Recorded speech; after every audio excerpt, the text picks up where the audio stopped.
प्रसंग चल रहा है कि बाबा को तन्हाई की सजा दी गई, बड़ी कठिन सजा। भगवान कृपा करते हैं तब प्रतिकूलता देते हैं। बाबा को इस देशभक्ति के लिए बहुत बड़ा कष्ट उठाना पड़ा। शरीर में इंजेक्शन लगवाए गए थे अंग्रेजों के द्वारा, जिससे पूरे शरीर में बड़े बड़े फफूले चेचक जैसे थे।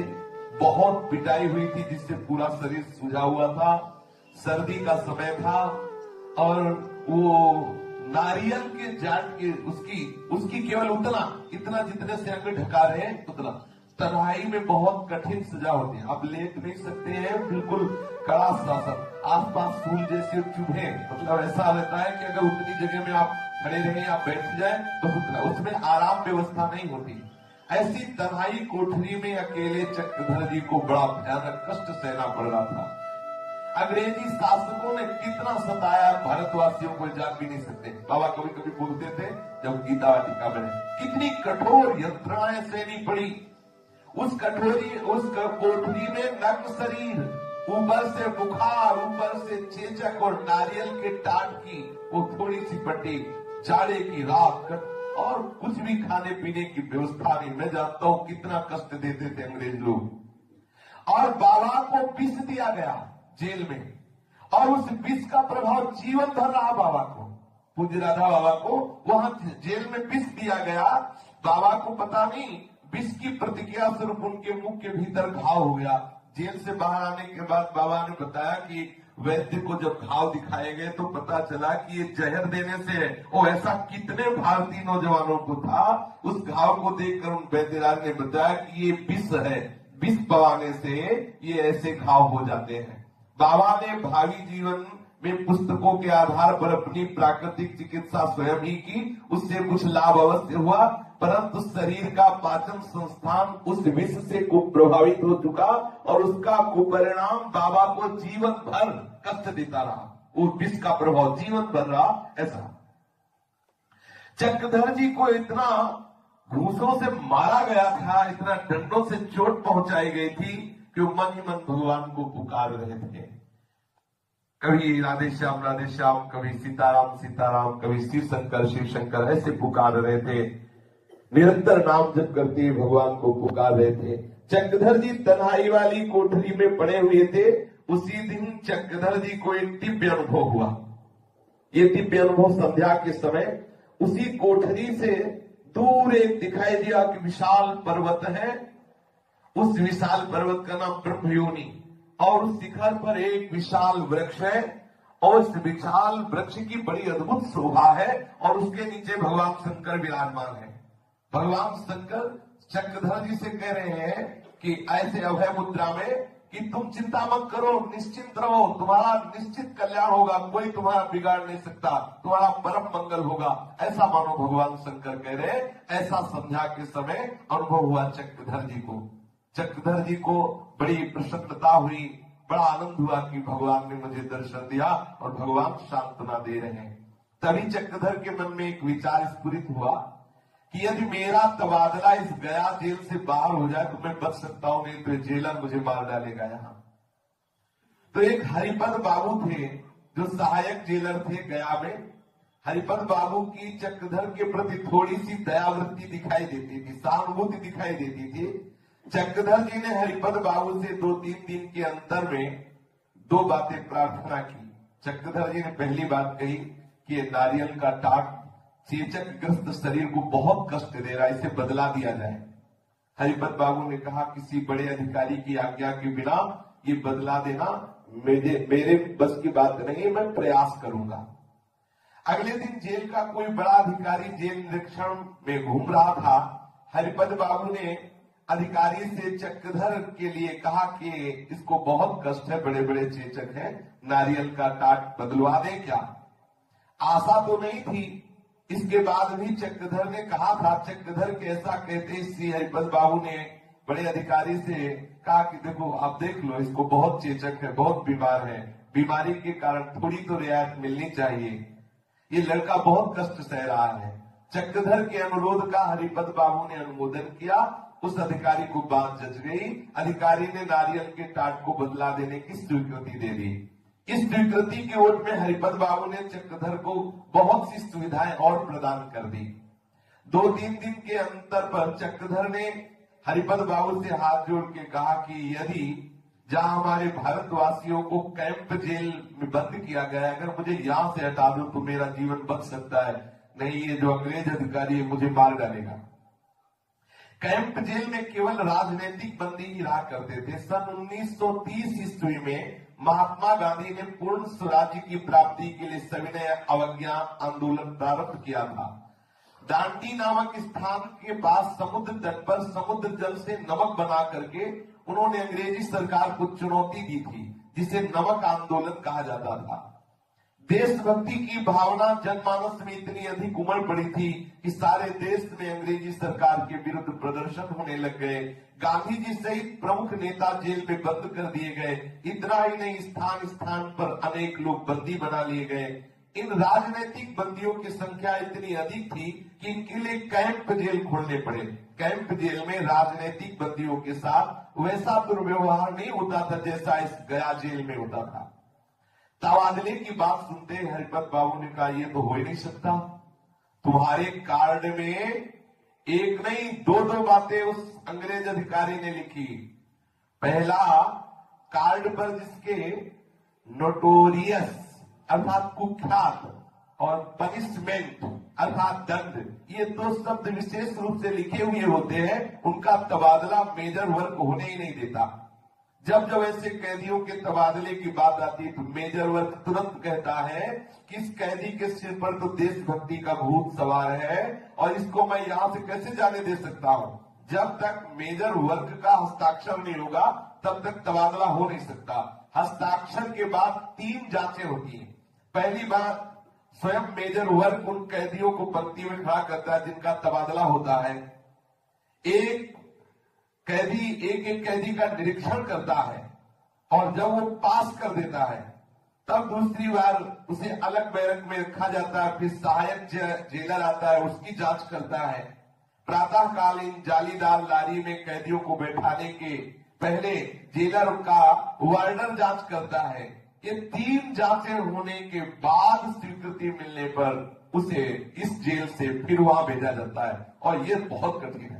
चक्रधर ने विनय पूर्वक हरिपद बाबू से कहा, ये मैं सब समझ रहा हूं, मेजर वर्ग की कड़ी दृष्टि मेरे प्रति है, उसको देखते हुए तबादले की कोई संभावना नहीं है, पर फिर भी मैं भगवान से प्रार्थना करता हूं तुम कोई तो प्रयास करो। अगर यहां आते मार डालेगा, मैं चाहता हूं कि एक बार मेरा जीवन बच जाए तो मैं भगवान का भजन करूंगा। अब ये सब नहीं, एक बार मेरा जीवन बच जाए तो मैं भगवत साक्षात्कार करूंगा। एक बार मेरा कार्ड जेलर साहब के सामने आप रखिए तो सही।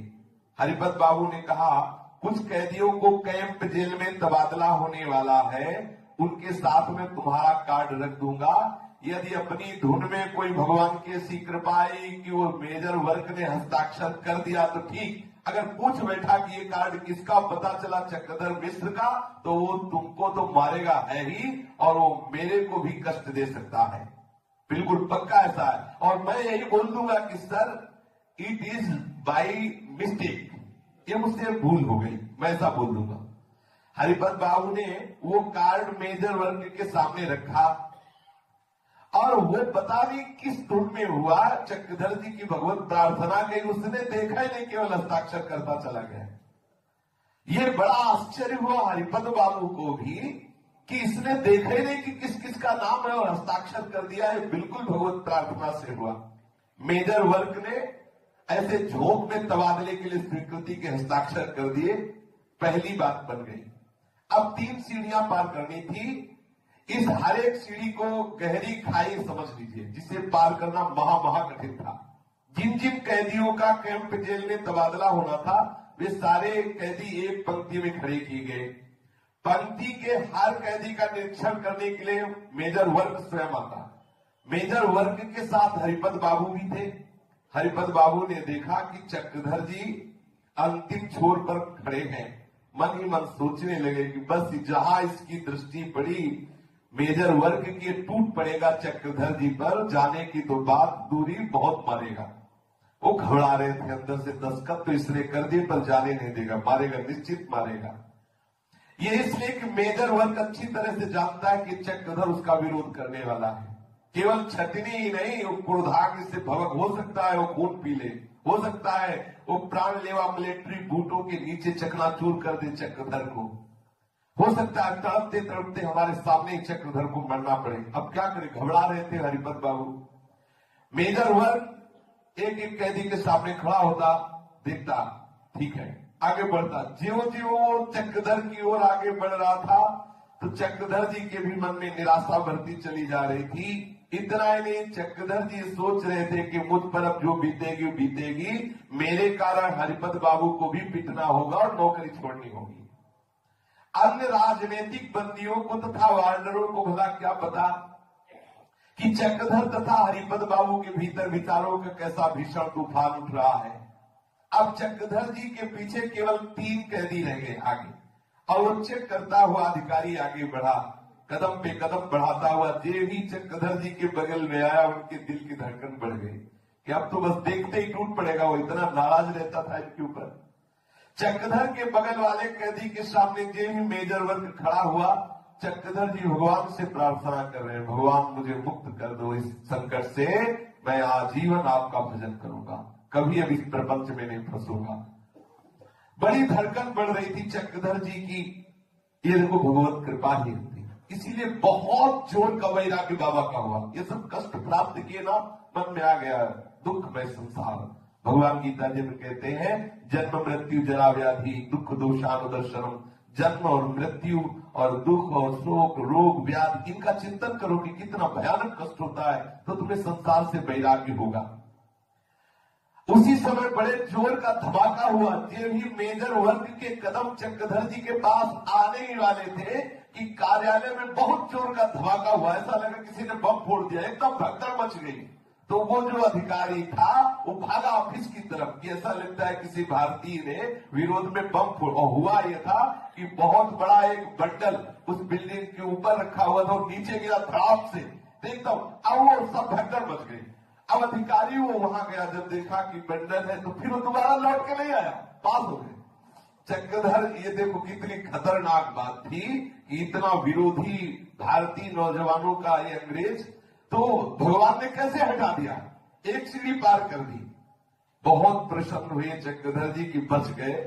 अब उसकी जांच से, क्योंकि दस्तखत तो पहले ही उसके हो गए थे, अब उसकी जांच में यही रह गए थे, बंडल गिरने से, आवाज होने से वो भाग के उधर गया, तो लौट के जांच करने नहीं आया।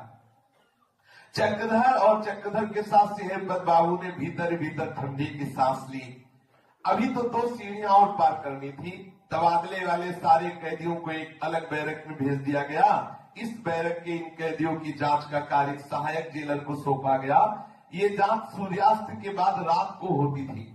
जांच के कुछ पूर्व उस सहायक जेलर को इतनी जोर से पित्ताशय में भीषण दर्द हुआ कि उसने हरि बाबू से कहा कि हरिपत बाबू तुम ही जांच कर लो, हम तो अस्पताल जा रहे हैं। भगवान बड़े कृपालु।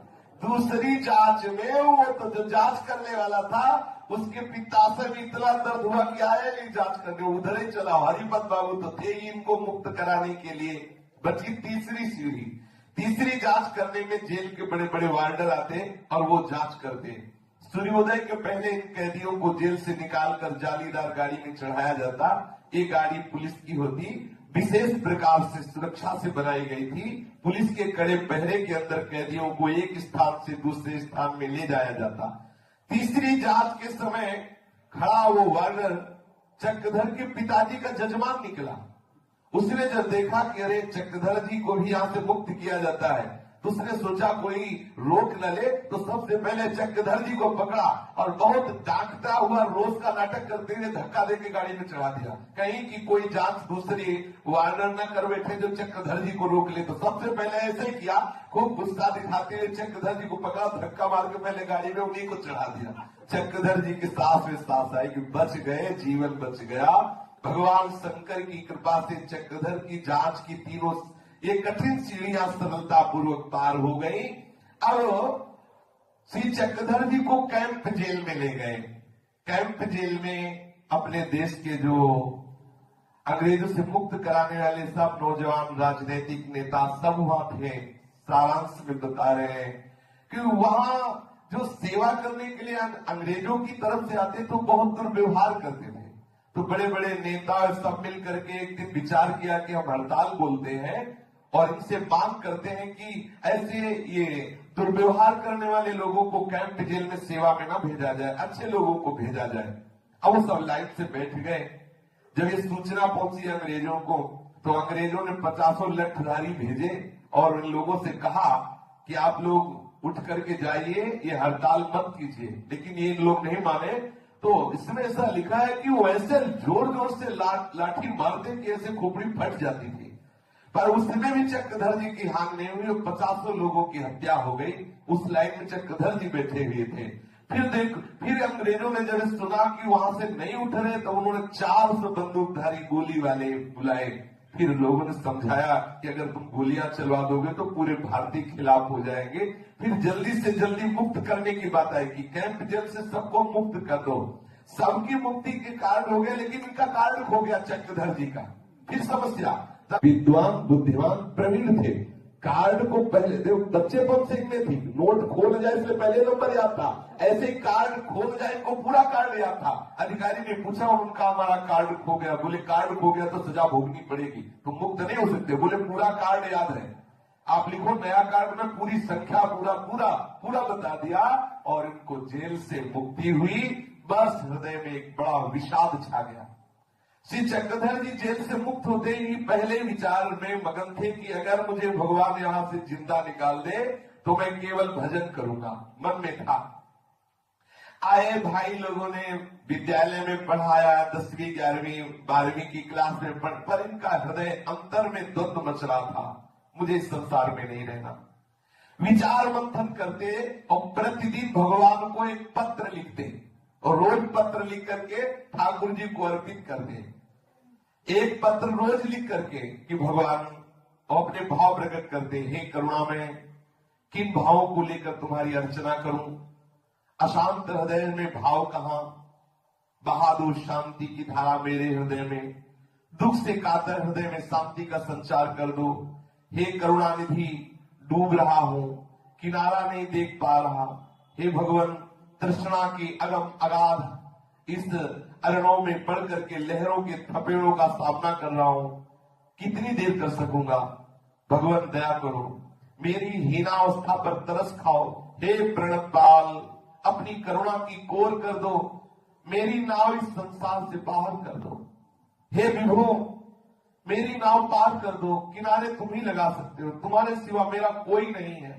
अज्ञान के अंधकार में पड़ा हुआ हूं, तुम्हारी ज्योति का संचय मैंने आज तक किया है।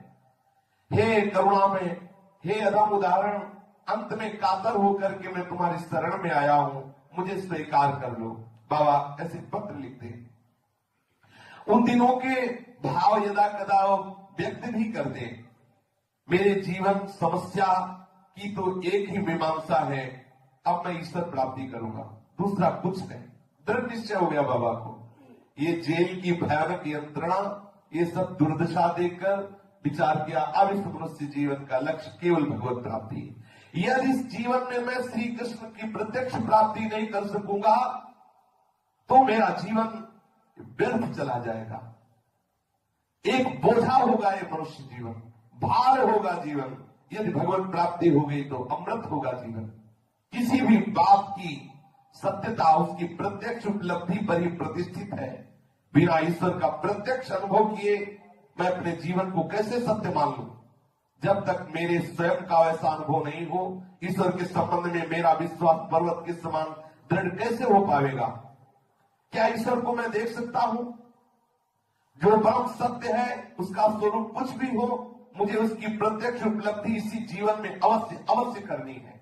देखो दृढ़ निश्चय, ये इसीलिए कहते हैं विपत्ति दुख बहुत बड़ी कृपा होती है। बाबा को बस एक ही बात लग गई, अब मुझे भगवत प्राप्ति करनी है, अब मुझे भगवत साक्षात्कार करना है। संसार जितना प्रत्यक्ष प्रतीत होता है उससे कहीं अधिक प्रत्यक्ष मुझे परमात्मा को करना है। जो जो विकार मुझे इस सत्य से दूर हटाते हैं वे मेरे चित्त से आज इसी क्षण हट जाने चाहिए। ये कौन सा शैतान है जो बार बार मुझे पशु के समान भोगों में फंसा रहा है, मुझे अज्ञानी बना रहा है? ये शरीर मेरा जीवन हो ही नहीं सकता। ये शरीर मेरा नहीं, ये शरीर मेरा नहीं, ये शरीर मेरा जीवन हो ही नहीं सकता। मैं तो नित्य हूं, शरीर अनित्य है, मेरा इसका संबंध कैसा? आहा, इस शरीर से स्वर्गादि की विद्या भी मुझे मिल जाए तो भी इसकी मृत्यु तो एक बरसाती फतिंगे की तरह होगी ही होगी। राजाओं का राजा सम्राट भी एक महानिर्धन की तरह मरता है, मृत्यु को प्राप्त होता है। दुर्बल से दुर्बल भी जीव एवं स्वस्थ एवं बलवान पहलवान ये सब मृत्यु के गाल में जाते हैं। मैं इस शरीर से प्यार नहीं करूंगा, ये शरीर मेरे आनंद का विषय नहीं, ये शरीर मेरा जीवन नहीं। बाबा ने अपनी संपूर्ण जीवनी शक्ति एकमात्र भगवत प्राप्ति पर केंद्रित कर दिया। मुझे भगवत प्राप्ति करनी, उन्हें एकांत मिलता तो भगवान से प्रार्थना करते हैं, भगवान जब तुमने कठिनतम परिस्थितियों में मुझे उबारा, अपनी अहेतु की कृपा की अपार सौभाग्य प्रकट किया, तो मुझे दिखाई क्यों नहीं दे रहे हो? हे प्रभु, मुझे दिखाई क्यों नहीं दे रहे हो? क्या इस विश्व में तुम्हारे स्वयं के अतिरिक्त कोई भी दूसरा हो सकता है जो मुझे प्रकाश दिखा सके? हे परमात्मा, तुम मेरे जीवन में अपने को प्रकट कर दो। हे जीवनाधार, तुम मेरी बात सुनकर बोल क्यों नहीं रहे हो? तुम इस प्रकार अप्राप्य क्यों हो? अन्य किसी से मुझे कुछ भी नहीं सीखना, तुम स्वयं आकर मुझे सिखाओ। मुझे सीखना तुम्ही से है, मुझे तो तुम स्वयं आकर के सिखाओ, क्योंकि आप क्या सिखाएंगे? सब जीवनहीन है, सब विषयों में फंस रहे, तुम बोल नहीं सकते क्या? इस कलह कलेश में, ये पक्ष विपक्ष में ये फंसे हुए संसारी जीव मुझे क्या सिखाएंगे? क्या इनका अनुसरण करूं, क्या इनका विश्वास करूं? यदि तुम दयालु हो तो तुम अबोध बच्चे की तरह मुझे संभालो आकर के। मेरे से बोल क्यों नहीं रहे? मैं तुम्हारे दर्शन करने के लिए छटपटा रहा हूं। ऐसे बाबा एकांत बात करते प्रभु से। उत्सुकता पूर्वक तैयार हूं तुमसे मिलने के लिए। इस व्यथा में रात दिवस व्यतीत होने लगे। जब एक पूरा दिवस बीत जाता तो एकांत में रोते, हे भगवान, आज का भी दिवस व्यर्थ हो गया, फिर भी मुझे आपका ज्ञान नहीं हुआ। इस क्षण भंगुर छोटे से जीवन का एक एक अनमोल श्वास जा रहा है, तुम मिल नहीं रहे। इस वेदना के कारण वे कभी कभी अपना सिर पटकने लगते हैं। बाबा कभी कभी अपना सिर, अभी 21-22 वर्ष की अवस्था है, ऐसी भारी वेदना हृदय में प्रकट हुई। कभी कभी अपना सर पटकने लगते, मुझे प्रभु नहीं मिले, प्रभु नहीं मिल रहे। बार बार प्रार्थना करते, प्रभु आप शीघ्र प्रकट हो जाओ, मैं आपके लिए किस प्रकार कितना अधिक तड़प रहा हूं, मुझे आपके सिवा कुछ नहीं चाहिए। उन्हें यह भली प्रकार विदित था कि जब तक भगवान के लिए जीव का सर्वस्व न्यौछावर नहीं होता तब तक उनका दर्शन असंभव है। जिस समय भी समग्र प्राण शक्ति से उपासक छटपटा जाता है, उसी समय भगवान अवश्य अवश्य प्रकट हो जाते हैं। उनकी अंतर वेदना ऐसी प्रकट हो रही थी। बाबा पुकारते, जीवन धन पुकार रहा हूं, आज कल भी पुकारूंगा, जब तक प्राण रहेंगे तब तक पुकारता रहूंगा। हे सर्वव्यापी, तुम सुन रहे हो ना? तुम सुनोगे, मुझे कृतार्थ करोगे। प्राणहीन को सताने से तुम्हें कुछ नहीं मिलेगा। मंगल में क्यों सता रहे हो? तुम्हारा विधान मंगलमय है, मैं तुम्हें किस तरह दोषी कह सकता हूं? अगर दोषी भी कहूं तो किस तरह कहूं? प्यारे, एक प्रार्थना है, तुम भूलना नहीं। हे प्राणाधिक, तुम बहुत दूर नहीं हो, सचमुच तुम बहुत निकट हो, परंतु मैं नहीं समझ पा रहा हूं, मैं नहीं देख पा रहा हूं, मैं तुम्हें अनुभव नहीं कर पा रहा। शरणागत पाल, शरणागत की रक्षा करने वाले, शरणागत की रक्षा करो। हे मंगलमय, तुम्हारा विधान मंगलमय है, भूलना मत प्रीतम। ये तुम्हारा चक्रधर तुमसे प्रार्थना कर रहा है। बाबा के हृदय में एक बात दृढ़ता से बैठ गई कि मत्तः परतरम नान्यत् किंचिदस्ति धनंजय, मयि सर्वमिदं प्रोतम सूत्रे मणिगणायुः। भगवान श्री कृष्ण कहते हैं, धनंजय, मेरे सिवा किंचित मात्र भी दूसरी वस्तु नहीं है। ये संपूर्ण जगत सूत्र में, सूत्र की मणियों के 10 सदस्य मेरे में गुथा हुआ है। श्री चक्रधर जी इसी आस्था से अब पत्नी, भाई, परिवार सब में श्री कृष्ण को झांक के देख रहे हैं। सब में प्रभु है, सब में प्रभु है। चाहे स्त्री हो, चाहे पुरुष हो, बालक हो, वृद्ध हो, चर हो, अचर हो, सभी में एक मेरा श्री कृष्ण है। विद्यार्थी जीवन में गहरा विश्वास बैठ गया, भगवान के सिवा कुछ नहीं है, सब मूर्तमान भगवान ही है, ऐसी चक्रधर जी के हृदय में धारणा। अब चिंतन क्या चल रहा है? गीता का चिंतन चल रहा है, भागवत का चिंतन चल रहा है, संसार से हट करके पूर्ण सच्चिदानंद तत्व की प्राप्ति की विकलता चल रही। बाबा ने निश्चय किया इस विकलता की पूर्णता संन्यास में ही है, दृढ़ निश्चय कर लिया। बाबा ने दृढ़ निश्चय कर लिया, अब मुझे संन्यास मार्ग में जाना है, अब मुझे गृहस्थी में नहीं जाना। शेष चर्चा कर। श्री राधा वल्लभ लाल की